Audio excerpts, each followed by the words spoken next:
तो दोस्तों इस वीडियो में हम देखेंगे आज इंडिया में एक बहुत बड़ी डिस्कवरी हुई है।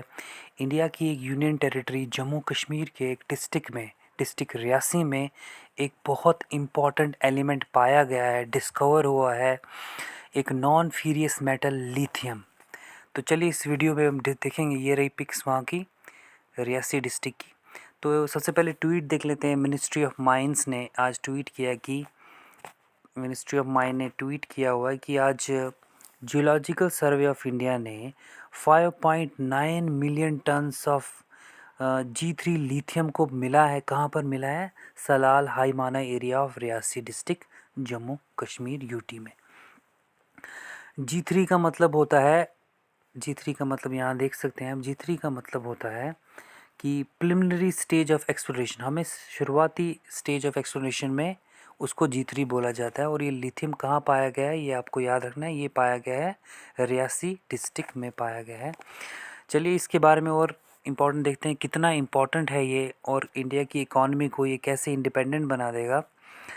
तो जो जियोलॉजिकल सर्वे ऑफ इंडिया ने क्या किया है, इस लिथियम को रिजर्व को कहाँ पाया गया? ये सलाल हाईमाना एरिया, जैसे कि अभी मिनिस्ट्री ऑफ फाइनेंस के ट्वीट में हमने देखा था। और ये जो इससे पहले भी 2021 में हमें लिथियम के डिपॉजिट मिले थे। कहाँ पर मिले थे? सदर्न स्टेट में, कर्नाटका में, मगर वो बिल्कुल कम मात्रा में पाया गया था।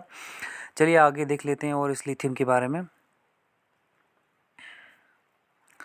अगर हम बात करें लिथियम की, तो जैसे कि मैंने आपको बता दिया, आज हमें एक आज इंडिया ने अनाउंस किया कि फर्स्ट सिग्निफिकेंट डिस्कवरी हुई है लिथियम की। ये एक रेयर एलिमेंट है जो कि इलेक्ट्रिकल व्हीकल मैन्युफैक्चरिंग में बहुत ज़्यादा काम, हम इसके यूजेस भी आगे देखेंगे। आज गवर्नमेंट, जैसे कि हमने ट्वीट में देख लिया, 5.9 मिलियन टन्स ऑफ हमें डिस्कवर हो चुका है जम्मू कश्मीर के रियासी डिस्ट्रिक्ट में। अभी तक हम डिपेंडेंट थे किस पे? ऑस्ट्रेलिया और अर्जेंटीना पर। हम सिर्फ इंपोर्ट करते थे, लेकिन अब हम सेल्फ डिपेंडेंट होने वाले हैं, इंडिपेंडेंट। लिथियम जो है एक की कंपोनेंट है, किस लिए? रिचार्जेबल बैटरीज़ में।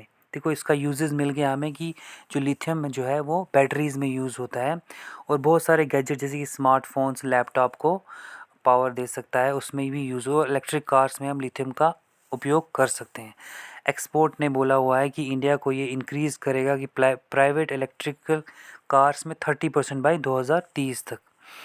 और ये कट करेगा carbon emission, tackle by global warming. चलिए देखते हैं आगे क्या ये एनवायरनमेंट फ्रेंडली है लिथियम कि नहीं। आगे और देख लेते हैं इसकी इन्फॉर्मेशन। तो हमारे एक्सपर्ट्स ने बोला है कि ये जो लिथियम जो है ये एक नॉन एनवायरनमेंट फ्रेंडली है। लिथियम जो है इसको हार्ड रॉक से एक्सट्रैक्ट किया जाता है। अभी तक ये ज़्यादातर पाया जाता है ऑस्ट्रेलिया, चिली और अर्जेंटीना में। तो अगर हम बात देखें, इसको हम माइंड करते हैं कहाँ से? फॉसिल फ्यूल से इसको रोस्ट किया जाता है। ये और बहुत सारे स्कैर्स अपने पीछे कर देता है जब इसको हम एक्सट्रैक्ट करते हैं। और इसको निकालने का एक्सट्रैक्शन प्रोसेस जो है लिथियम का बहुत बड़ा, इसको लॉट ऑफ वाटर की ज़रूरत पड़ती है और ये बहुत ज़्यादा कार्बन डाइऑक्साइड प्रोड्यूस करता है। तो ये बिल्कुल एनवायरनमेंट फ्रेंडली नहीं है। तो इसी तरीके से आगे देखते हैं, इस तरीके से प्रोटेस्ट भी हुआ है। कहाँ पर? अर्जेंटीना में, इसको एक्सट्रैक्ट करते वक्त वहाँ की पॉपुलेशन ने किया हुआ है। आगे देख लेते हैं इसके बारे में थोड़ी बहुत। अगर हम देखें यूजेस की बात करें, लिथियम की यूजेस की, तो लिथियम जो यूज़ होता है वो होता है ग्लासेस में यूज़ होता है, बैटरी में, ग्रीस में, कास्टिंग में, एयर ट्रीटमेंट में, पॉलीमर्स में, एल्यूमिनियम में, ड्रग्स एंड अदर्स। तो ये एक मेजर डिस्कवरी है इंडिया के लिए कि जो लिथियम डिस्कवर हुआ है इंडिया के रियासी, जम्मू कश्मीर के रियासी डिस्ट्रिक्ट में। तो इंडिया को ये सेल्फ इंडिपेंडेंट बना देगा। हम अब इंपोर्ट कम करने लगेंगे, हम एक्सपोर्ट ज़्यादा करने लगेंगे। एक्सपोर्ट नहीं, हम खुद इसका यूज़ करने लगेंगे। तो चलिए आगे देख लेते हैं अब। ऐसी वीडियोस के लिए प्लीज़ फॉलो कीजिए रॉबिन।